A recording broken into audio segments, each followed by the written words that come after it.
da série Nós. E hoje estamos na segunda mensagem e nós vamos falar hoje sobre quando nós estamos bem, tudo vai melhor. Amém? Fala comigo assim, quando nós estamos bem, tudo vai melhor. Nós vamos falar sobre o poder da unidade no lar. Amém? Sabe, queridos, existe acordos e Deus se manifesta no meio dos acordos. Sabe, existe um som que se move no céu. E esse som não é o som do nosso barulho, o som da nossa multidão, o som dos nossos gritos, das nossas vozes. Não é o som da nossa performance de fala, nossa performance de canto, mas é o som do acordo. Amém? Abra sua Bíblia comigo no livro de Mateus, capítulo 18, versículo 19. Mateus 18, 19. Vai passar também no telão e você pode ler e acompanhar comigo. Diz assim: se dois de vocês concordarem na terra em qualquer assunto sobre o qual pedirem, isso lhes será feito por meu Pai que está no céu. Vamos ler todos juntos? Se dois de vocês... Tá, não?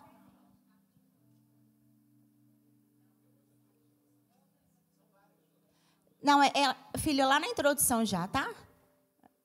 Então, vou ler para vocês. Se dois de vocês concordarem na terra em qualquer assunto sobre o qual pedirem, isso lhes será feito por meio do meu Pai que estás no céu. Sabe, queridos, essa é a chave do céu. Jesus dizendo, se vocês entrarem em acordo, eu entro com uma resposta para vocês. Amém?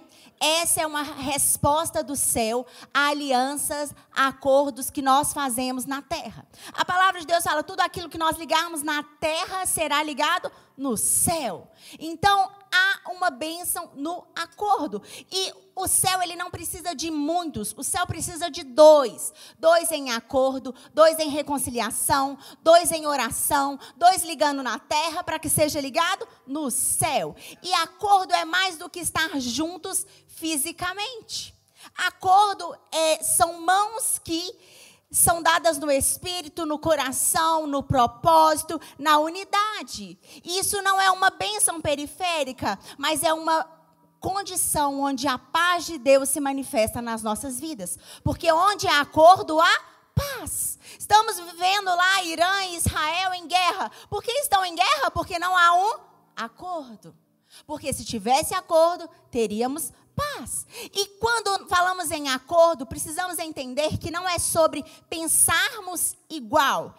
É sobre todos decidirem a não se separar mesmo pensando diferente. Certo? Não é sobre eu e você pensarmos iguais. Não. É sobre todos nós podemos pensar diferente, mas apesar disso, nós andamos juntos. Nós continuamos em unidade. Quem conhece eu e o Carlos sabe que a gente pensa, coisas assim, diferentíssimas. Nós temos uma forma muito diferente de ver a vida. A minha forma é totalmente da dele, diferente. Às vezes a gente começa a conversar e eu falo, você acha que isso é assim? Ele, não, eu acho que é assim. Eu falei, ainda vou te contar como é que eu acho. Porque temos formas diferentes, mas o nosso acordo é, apesar de pensarmos diferente, continuamos andando juntos. Por quê? Porque nós temos um propósito. Amém? Porque nós temos uma missão, nós temos aqui uma intencionalidade de crescer, de melhorar, de avançar. E o inimigo, ele não começa destruindo a estrutura, ele começa dividindo a intenção. Qual é a intenção que ele começa a dividir? Começa a trazer discórdia, começa a trazer a contenda, sabe? Por isso que o inferno, ele treme quando uma casa entra em acordo. Porque quando tem acordo, Deus entra junto conosco. A palavra de Deus fala, andarão dois juntos se vocês não estiverem de acordo? Não tem como. E em vários lugares, na palavra de Deus, nós vemos homens de Deus, um indo para um lugar, o outro vai para o outro. Por quê? Não entram em acordo. Por quê? Uma casa, gente, que não anda em acordo, ela não subsiste, ela cai. Uma igreja que não está em acordo, ela não continua a avançar, ela paralisa. Mas eu quero te falar que nós vamos viver acordos do céu a partir de hoje. Amém? Porque você tem uma casa, se ela não tiver acordo, é somente um concreto. uma casa de concreto. Você tem gente morando, mas se não há comunhão, há apenas convivência, não há acordo. É diferente eu conviver e eu comungar, e eu ter comunhão, e eu ter relacionamento, e eu ter ali afinidades, e eu ter ali intimidade. É por isso que essa manhã é uma manhã de restauração para nós. Amém? Deus está chamando de volta o nós. Semana passada aprendemos sobre o eu, o ego do eu. E hoje vamos falar sobre o nós. Deus está chamando casais de volta ao nós. Filhos de volta à honra. Líderes de volta à humildade. Lares de volta à comunhão, ao relacionamento, à mesa. Casais de volta um para o outro. Amém? E o que eu e você podemos aprender nessa palavra sobre o nós? Amós 3:3. Diz assim: andarão dois juntos se não estiverem de acordo? Vamos falar todos juntos? Andarão dois juntos se não estiverem de acordo? Primeiro ponto, o acordo atrai a presença e a provisão. Você pode falar comigo, o acordo atrai a presença e a provisão. Fala com quem está do seu lado, assim, quer provisão? Faça acordos. Fala assim, quer presença? Faça acordos. Sabe, quantas famílias fazem culto domésticos, mas vivem distante emocionalmente? Quantos casais oram juntos, mas não andam juntos? O céu não responde à nossa religiosidade, querido. O céu responde à nossa unidade. Amém? Billy Graham tem uma frase que diz assim: a oração mais poderosa começa com corações reconciliados. Por isso, é tempo de nós nos reconciliarmos. Talvez você entrou aqui e você estava afastado de Jesus, afastado de Deus, da casa do Pai. Essa é uma manhã para você se reconciliar também ao seu Pai. Porque Ele te chama à unidade, Ele te chama à experiência, Ele te chama à intencionalidade de voltar para casa. Amém? O caminho da unidade é um caminho onde a presença de Deus flui. O Espírito Santo, ele não reina, ele não habita em uma competição. Ele se move onde reina a comunhão. E eu acho tão lindo quando alguém chega na nossa casa e fala assim: poxa, essa casa é uma casa que não tem competição. Amém? Sabe aquela profetisa Demétria que veio na pré-conferência da Biúma? Ela sentou na mesa comigo, com as pastoras, e ela falou assim: sabe o que eu acho lindo? Pastora, sabe o que eu estou vendo? Aí ela falava inglês e a menina traduzia, né? Aí eu falo, o que você está vendo? Ela: estou vendo que vocês não têm disputas. Eu estou vendo que vocês não têm competição. Eu falei: filha, sabe por que não tem competição? Porque eu não sou competitiva. Porque é o líder que dita as regras. Se eu fosse uma pessoa competitiva, eu criaria um monte de gente competitiva. Como eu sei que eu tenho o meu espaço, a pastora Isabela tem, a pastora Natália, a pastora Thaís, as coordenadores, e aí é cada um no seu quadrado, resolvendo aquilo que Deus te chamou para fazer. Amém? Casas em acordos tornam portais de milagres. Igreja em acordo torna um portal de milagre da presença de Deus, onde o milagre pode se manifestar. Amém? Famílias em aliança são cercas contra o caos da vida. Porque as intempéries vêm, os problemas vêm, as discussões vêm, os dardos inflamados do inimigo vêm. Mas, se eu e você estamos em acordo, ele não pode nos tocar. Amém? É por isso que o inimigo não tem medo de uma casa grande, mas ele tem medo de uma casa unida. Podem ser 2, podem ser 3, podem ser 5, pode ser 10. Se tiver unidade, você coloca Satanás no lugar dele. Amém? Quando a casa entra em acordo, o céu começa a entrar em ação. Eu posso confiar, porque ali tem acordo. Bispo Carlos tem uma frase que diz assim: quando o coração se alinha, o céu se abre.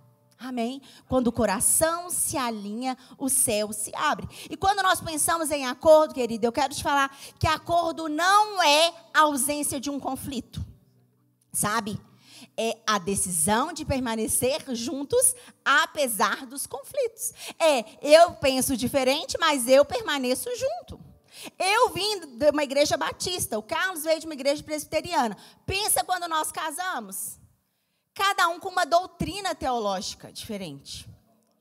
Escatológica, então, sobre volta de Jesus, cada um pensava uma coisa. E aí eu falo que a gente brincava assim, a gente tinha cafés teológicos todo sábado. A gente sentava para tomar café e a gente ali conversava. Aí ele, não, Dani, mas isso aqui... Eu falei, não, cara, mas essa fé sua está muito fácil. Aí ele, mas a sua está muito difícil. A sua está muito penosa. Aí eu, não, Carlos, mas essa... Gente, foram anos. Anos e anos.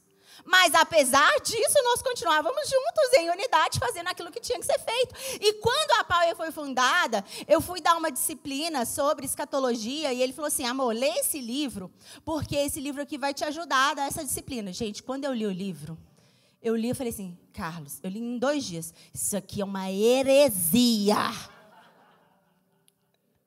Aí ele, que heresia, amor? Isso é a doutrina que a gente crê. Eu falei, eu não creio desse jeito, não. Aí ele, amor, mas é a doutrina que nós vamos ensinar. Eu falei assim, então você fique sabendo que eu não creio, mas eu vou ensinar, porque eu estou em acordo com você. E aí, eu fui fazer uma pós-graduação no Mackenzie. Gente, na primeira aula, que nem era sobre escatologia, era sobre doutrina da salvação, o professor me convenceu de tudo aquilo que meu marido tentou me convencer há anos. E aí eu cheguei, ouvi aquela aula, abri a porta ali do escritório e falei, tem que te falar uma coisa. Ele, o quê? Eu falei, você acredita que o professor deu uma aula sobre doutrina da salvação e você tem razão? Aí ele, razão de quê? Aquela fé sua está melhor fundamentada. Aí ele, poxa, eu fiquei anos para te convencer. E o professor, em uma aula, te convenceu. Eu falei, pois é, querido, tu tem seu tempo nessa... E aí ele falou, glória a Deus por esse professor, que agora acabaram os cafés teológicos. Mas estávamos unidos em acordo, apesar de pensarmos diferente. Eu deixei claro para ele a minha posição, olha, eu não penso assim, mas é o que nós vamos ensinar, eu vou ensinar dessa forma. Porque nós estamos em um acordo, amém? Um casal, ele pode discordar sobre assuntos, mas ambos precisam continuar juntos, apesar de. Amém? O céu, quando nós continuamos juntos, ele continua fluindo. E Deus não te chamou para sobreviver a um casamento. Ele chamou para florescer em uma aliança. Então, não importa o que eu penso, o que meu marido pensa, como nós vemos a vida, como nós vemos a nossa teologia ou a escatologia, não importa, importa que nós estamos juntos em uma missão, em um propósito, avançando para que o reino de Deus cresça. Porque isso aí, gente, é só uma forma de Jesus buscar a igreja. Ele vai buscar de todo jeito. Se for da minha forma, se for da forma dele, Jesus busca de todo jeito, nós vamos para o céu. É isso que a gente tem em acordo principal. E é isso que a gente precisa. É isso que nós precisamos estar maduros para vivermos. Porque nem sempre o meu irmão vai pensar como eu.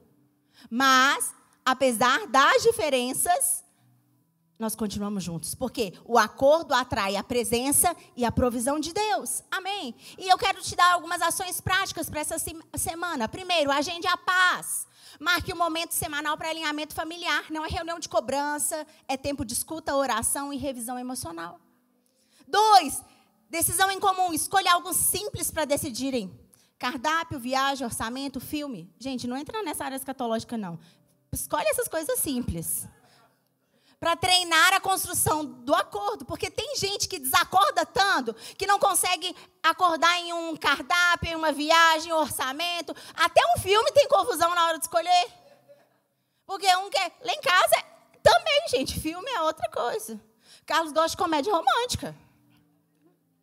Comédia romântica. Eu gosto de ação, tiro, morte. Eu gosto desses filmes.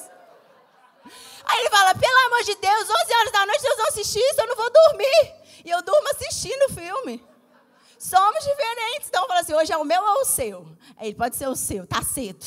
Ele fala, amor, eu nem durmo com esses filmes seus, não. Ele sonha, tem pesadelo, e eu durmo, nem lembro o que eu estava assistindo. Sabe? Orem antes de conversar. Tem conversas que são difíceis. Então, o que a gente precisa fazer antes? Orar. Na verdade, nem só antes de conversar.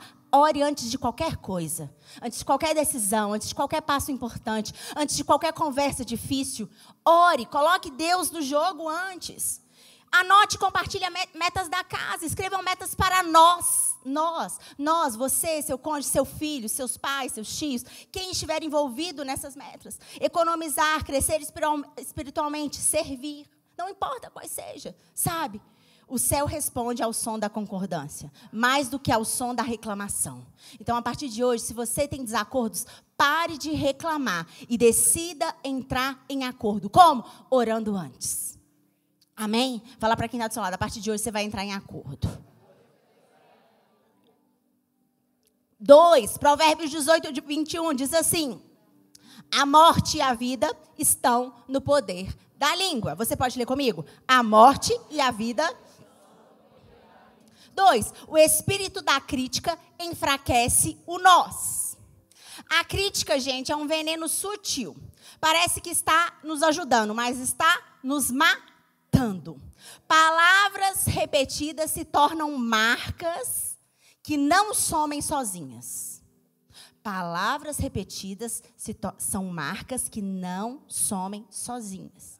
Sabe? A crítica corrige por fora e a honra cura por dentro. A crítica constante, ela não transforma, ela nos traumatiza. Porque já pensou? Palavras têm peso. Falamos que o poder da língua e da morte, da vida e da morte está no poder da língua. Algumas curam, agora outras afundam a alma. E a família é o lugar onde as palavras devem ser instrumentos de graça. Sabe, querido, talvez você já errou muito nessa área, mas decida a partir de hoje colocar um ponto final e mudar a sua história, mudar as suas palavras a partir de hoje. Amém? Hoje em dia, há maridos que só falam quando é para reclamar. Há esposas que só comunicam para apontar o erro. Pais que corrigem mais do que elogiam. Filhos que respondem, mas não reconhecem, não sabem o que está acontecendo. Imagine um filho que só fala ao seu... Imagine um pai que só fala ao seu filho que ele está fazendo errado. Está errado, está errado, está errado. Esse filho, ele crescerá até habilidoso, porque ele vai se consertar muito, mas totalmente inseguro. Quando você critica, você faz com que seus filhos sejam inseguros. Agora imagine esse mesmo filho ouvindo o pai falar assim: filho, estou orgulhoso de quem você está se tornando. É diferente. Isso gera uma convicção que o mundo não pode apagar. Gente, lá em casa, a minha filha tem uma autoestima altíssima. Não é por causa de mim, não, é por causa do pai dela. Que o pai dela eleva a autoestima dela. Gente, vocês não têm noção. Mas é isso. Eu prefiro a minha filha que eu tenho que dar um furinho pro balão dela inflado do que eu ter que ficar levantando ela o tempo inteiro. É isso. O que você tem falado? Quais são as palavras que você tem dito na sua casa? Sabe? Críticas constroem muros, mas a honra constrói pontes. O que nós queremos construir? Pontes ou muros? Sabe? Onde a crítica cresce distância, não há encorajamento. Mas eu e você podemos mudar essa história a partir de hoje. Amém? Eu e você podemos mudar essa história a partir de hoje. Casamentos morrem por silêncios e sarcasmos, mas renascem com sinceridade e encorajamento. Todo mundo sabe que eu já contei aqui várias vezes que no início do meu casamento, o meu grande problema era que meu marido era sarcástico. Ele debochava. E aquilo, gente, me tirava do sério. Mas me tirava do sério de uma forma sobrenatural. Sobrenatural, gente, porque o que eu tivesse na mão eu queria tacar nele. E uma vez eu taquei. Taquei um controle. Na verdade, eu traquei as pilhas do controle. E sabe o que ele fez? Ele desviou e ainda falou assim: errou. Aí eu queria tacar a televisão. Quando ele falou isso, errou. Porque ele era sarcástico. Mas a partir do momento que ele mudou, todas as coisas dentro da nossa casa mudaram. Foram 2 anos, eu tinha 18 anos, uma adolescente matura, casada. Fui morar numa outra cidade, no Rio de Janeiro. Pensa que loucura. Ainda tinha um marido que era carioca, debochado, sarcástico. E eu mineira, totalmente conservadora. Gente, era água e óleo. Mas nós vencemos. Porque existiam acordos. E a partir do momento que a maturidade veio e os acordos vieram, tudo mudou. Amém? Então, maridos, não provoquem as suas esposas. Não provoquem, sabe? Pare de apontar e comece a afirmar. Pare de exigir e comece a edificar. Uma palavra de afirmação tem poder de cicatrizar uma ferida, que às vezes o silêncio manteve aberta durante anos.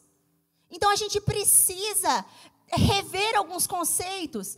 Eu nasci assim, eu vou morrer assim. Não, eu nasci assim, sou assim, mas eu posso mudar a qualquer momento. Porque o Espírito Santo pode trabalhar na minha vida e pode trazer grandes mudanças. Amém? Nós não temos síndrome de Gabriela. Nasci assim, vou morrer assim. Não, nós temos a síndrome do Espírito Santo de Deus, que desce sobre nós e nos transforma dia após dia. Outras ações práticas. Crie o desafio do elogio. Cada membro deve elogiar ou reconhecer algo no outro membro uma vez por dia, durante 7 dias. Você vai ver que você vai começar a elogiar mais e reclamar menos. Faça uma declaração de honra. Escreva uma carta ou mensagem valorizando alguém da casa. Não precisa ser somente seu marido, sua esposa. Às vezes você não é casado. Sua mãe, seu pai, seus avós que cuidaram de você, que te criaram. Redefina a palavra-chave da casa. Decidam juntos substituir expressões negativas por expressões de bênção. Exemplo, trocar. Você faz sempre isso, pois. Como podemos resolver isso juntos? É diferente. Entram em acordo. Instale o código do silêncio intencional. Diante de um momento tenso, escolha calar para não ferir e depois retomam com maturidade. Lembra daquela que eu ensinei para vocês semana passada? Começar uma discussão, falar, pronto, você ganhou. Aí você para. Acaba. Ontem eu estava conversando com o Edmilson, ele falou assim, bispa, eu aprendi isso depois de 40 anos de casado. Eu já fiz isso essa semana 2 vezes. Falei, olha que bênção. Evitou 2 grandes brigas, 2 grandes conflitos. Amém. O que você fala sobre a sua casa hoje molda o ambiente espiritual de amanhã. Então, construa hoje aquilo que você precisa viver amanhã. Amém? 3. Mateus 18, 21, 22, diz assim, Senhor, quantas vezes devo perdoar meu irmão? 70 vezes 7. 3. O perdão é o caminho de volta ao nós. O perdão é o caminho de volta ao nós. Jesus não disse esses 70 vezes 7 para definir um número. Ele disse esses 70 vezes 7 para definir uma cultura de perdão, que eu e você, cristãos, se dizemos cristãos, precisa ter. Sabe, o perdão, ele não é uma resposta emocional. Eu estou emocionada e eu vou lá e perdoo. Não, o perdão é uma resposta espiritual que eu entrego. Eu e você precisamos perdoar. Pastora, mas você não sabe o que ele me fez? Não sei, não vou saber. Mas Cristo sabe, você pode perdoar. Sabe, perdoar é liberar um prisioneiro e descobrir que esse prisioneiro era você, preso naquela mágoa.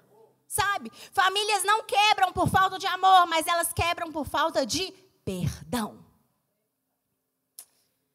O perdão é o óleo que mantém a casa funcionando.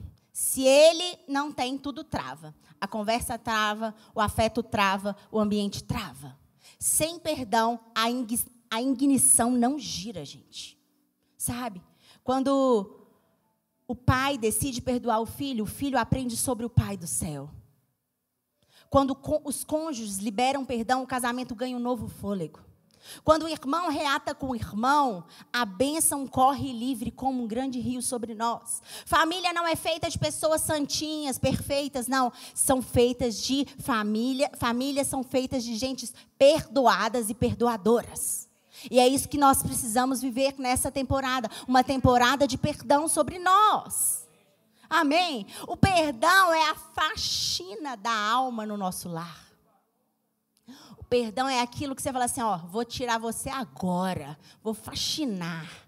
Sabe, mulheres, quando a gente dá aquela limpeza no armário, e a gente tira tudo de ruim que a gente não está usando, ou que não serve mais, ou que já está estragado, que você está lá guardando para um dia arrumar e você nunca arruma, tira hoje isso de dentro do seu coração também. Faça uma faxina santa sobre você.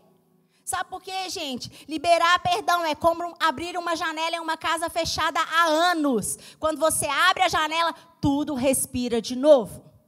Há um novo ar, há um novo fôlego. Mas quando a poeira, Quando a sujeira, a mágoa, ela é encoberta. E nós não estamos aqui para encobrir mágoas. Estamos aqui para vivermos livres e perdoados e sermos perdoadores. E você que está aí guardando uma mágoa que precisa de perdoar, lembre-se que você também erra. Que você também precisa ser perdoado.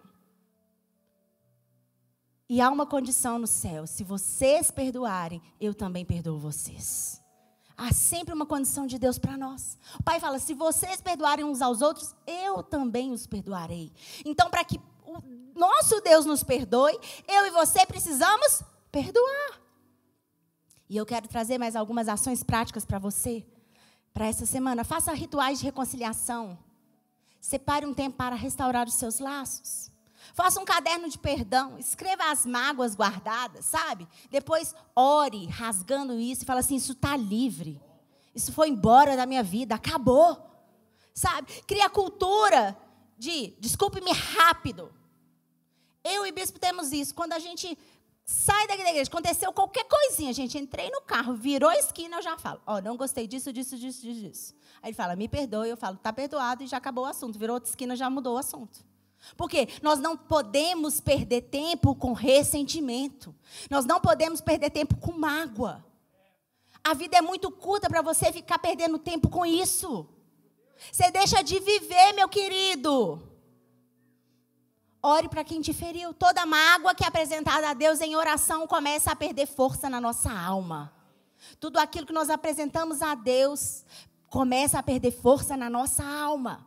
O perdão não muda o passado, mas cura o presente e abre o futuro. E é isso que nós vamos viver. Um futuro abençoado. O que foi, foi. O que passou, passou. Mas a partir de hoje, eu e você podemos viver uma nova história em Cristo. Amém. Aleluia. E número 4, Salmo 128, do 1 ao 4.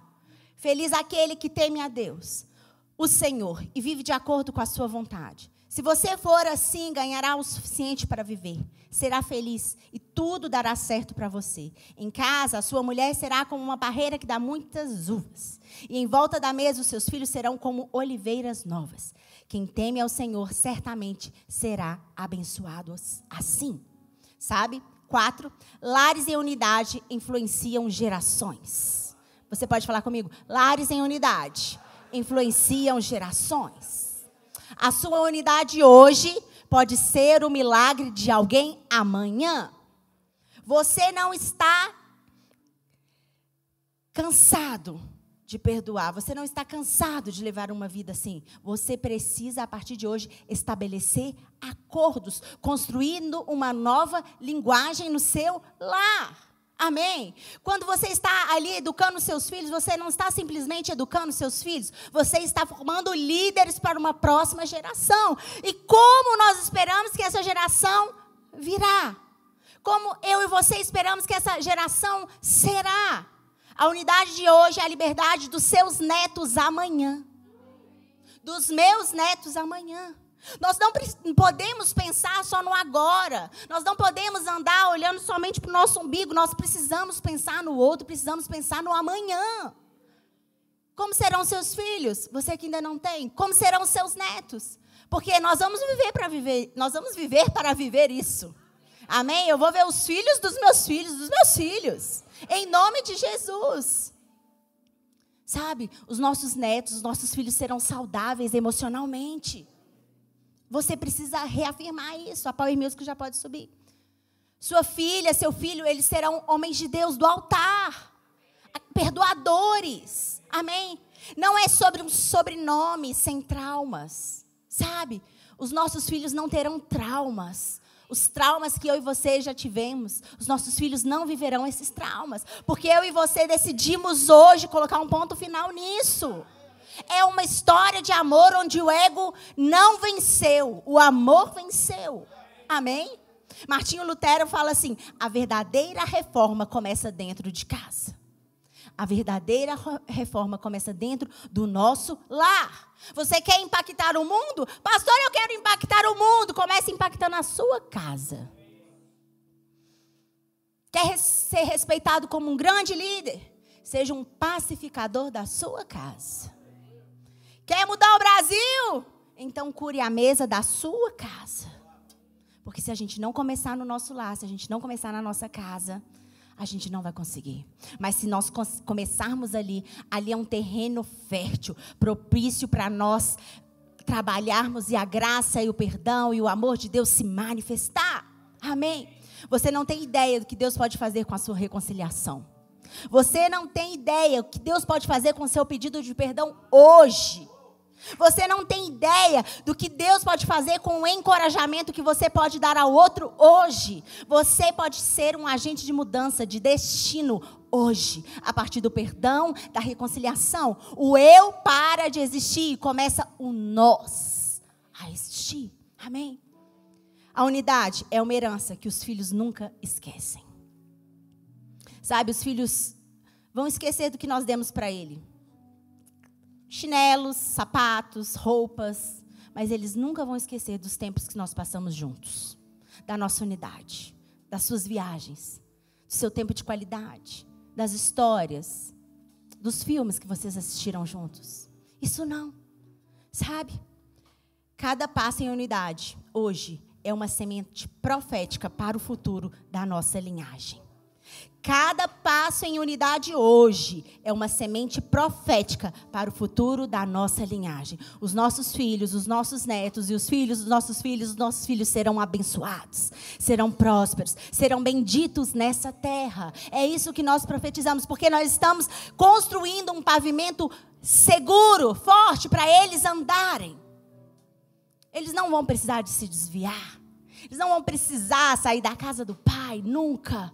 Aqui eles terão tudo o que eles precisam. Amém? Coloque-se de pé, por favor, nessa manhã.